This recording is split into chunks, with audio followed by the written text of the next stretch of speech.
بسم اللہ الرحمن الرحیم۔ تھک گئی جو میری روح تمہیں سجدے میں گر گئی، تھک گئی جو میری روح تمہیں سجدے میں گر گئی، ٹوٹی جو دنیا سے امید تو میں اللہ سے جڑ گئی۔ جب تم بے بسی کا رونا لوگوں کے سامنے نہیں بلکہ اس خالق کی کائنات کے سامنے روتے ہو، جب تم سب ختم ہونے کے بعد بھی اس یقین کے ساتھ دعا کرتے ہو کہ اس کے سوا کوئی تمہیں کچھ نہیں دے سکتا، تو رسول کریم صلی اللہ علیہ وآلہ وسلم کا ارشاد ہے کہ اے اللہ، تیری عطا کوئی روکنے والا نہیں، تیری دی ہوئی چیز کوئی عطا کرنے والا نہیں، اور دولت مند کو اس کی دولت تیرے عذاب سے اسے نہیں بچا سکتی۔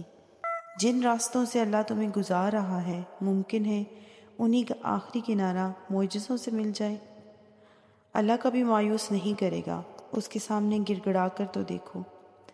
حضرت علی سلام اللہ علیہ نے فرمایا ہے کہ لا حاصل کو اگر پانا چاہتے ہو تو تہجد پڑھا کرو، کیونکہ جو نصیب میں نہیں ہو، جو نصیب میں نہ لکھا ہو، اسے تہجد کی دعائیں مقدر میں لے آتی ہیں۔ وقت کتنا ہی تلخ کیوں نہ ہو، زندگی کی راہیں کتنی ہی تنگ کیوں نہ ہو، ہر حال میں صبر کرو، اللہ سے مدد طلب کرو، وہی مدد کرنے والا ہے، وہی وسیلہ بنانے والا ہے۔ اللہ کے سوا کوئی ہمدرد نہیں ہوتا۔ معجزوں کے دروازے بھی صبر کی چابی سے ہی کھلتے ہیں، اور جلد ہی اللہ تمہارے لیے ایسا معجزہ بھیجے گا جس کی نہ کوئی حد ہوگی نہ کوئی اختتام۔ اپنی قسمت کا فیصلہ اللہ پر چھوڑ دو، اس لیے نہیں کہ اللہ بہتر کرے گا، بلکہ اس لیے کہ اللہ سے بہتر کوئی اور کر ہی نہیں سکتا۔ بے شک وہ بہتر انصاف کرنے والا ہے۔ اللہ تعالیٰ قرآن پاک میں ارشاد فرماتا ہے کہ تمہارا رب خوب واقف ہے اس سے جو تمہارے دلوں میں ہے، وہ اپنی طرف رجوع کرنے والوں کے لیے بڑا بخشنے والا ہے۔ اگر زندگی میں کبھی ایسی تکلیفوں سے گزرو جن کا کبھی گمان بھی نہ کیا ہو تو اطمینان رکھنا، اللہ تمہیں راحتیں بھی ایسی ہی عطا کرے گا جن کا کبھی خیال بھی دل میں نہ گزرا ہو۔ بس تم صبر اور شکر سے کام لو۔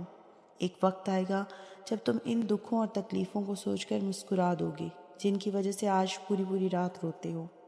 یاد رکھو کہ اللہ دیکھتا ہے جب تم سجدوں میں تڑپتے ہو، اللہ دیکھتا ہے جب تم دعا کے لیے ہاتھ اٹھا کر خاموش ہو جاتے ہو، تو اللہ کو اندازہ ہے۔ جب تم صبر کرتے کرتے تھک جاتے ہو تو اللہ کو ہر اس لمحے کی خبر ہے۔ جب تم بے بس ہو کر خاموش ہو جاتے ہو تو یقین رکھو کہ صبر رکھو، امید لگانے والوں کو اللہ کبھی نا امید نہیں ہونے دیتا۔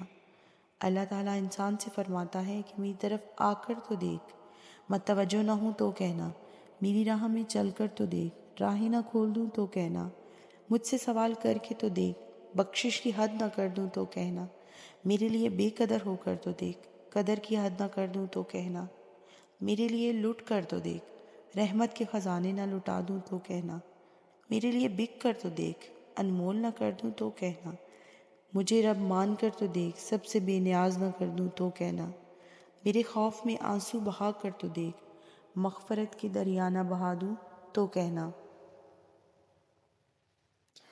مجھے حی القیوم مان کر تو دیکھ، رب حیات کا امینہ نہ بنا دوں تو کہنا، میرا ہو کر تو دیکھ، ہر کسی کو تیرا نہ بنا دوں تو کہنا۔ معجزے ہمیشہ صبر کی بعد آتے ہیں۔ جب ہمیں نظر آتا ہے کہ کچھ بھی ہمارے حق میں نہیں ہے، تب اللہ ہمارے لیے راستے بنا رہا ہوتا ہے۔ ہم صرف وہی دیکھ سکتے ہیں جو ظاہر ہو، مگر اللہ تو وہ چیزیں بھی دیکھتا ہے نا جو ہم نہیں دیکھ سکتے۔ وہ تو ماضی، حال اور مستقبل سب کا رب ہے۔ تو تم نے یہ کیسے سوچ لیا کہ تم اسے اپنا درد بتاؤ گے تو وہ تمہاری مدد نہیں کرے گا؟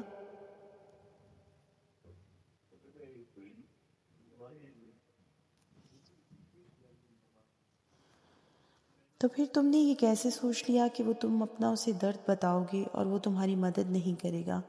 کن کے منتظر بھی تو وہ ہی ہوں گے جن کو کن فیکون پر یقین ہوگا، تو کیوں نہ اس کن کہنے والے سے محبتیں بڑھا لیں، اللہ کے راستے پر چل پڑیں۔ اگر اللہ کے راستے پر تیز نہیں بھاگ سکتے تو آہستہ بھاگ لو، تھک گئے ہو تو چل لو، اگر یہ بھی نہیں کر سکتے تو گھسٹ لو، مگر واپسی کا کبھی نہ سوچنا۔ وہ مشکلوں کو بھی مشکل میں ڈال دیتا ہے، وہ اللہ جو ڈوبتا ہوا سورج نکال دیتا ہے۔ میرے بڑوں نے سکھایا ہے مجھ کو بچپن سے کہ ذکر اللہ ہر مصیبت کو ٹال دیتا ہے۔ اس کی عطاؤں پر الحمدللہ اور اپنی خطاؤں پر استغفار کرنا سیکھیے، تو آپ کے اور اللہ کے درمیان کے معاملات بہتر ہو جائیں گے انشاءاللہ۔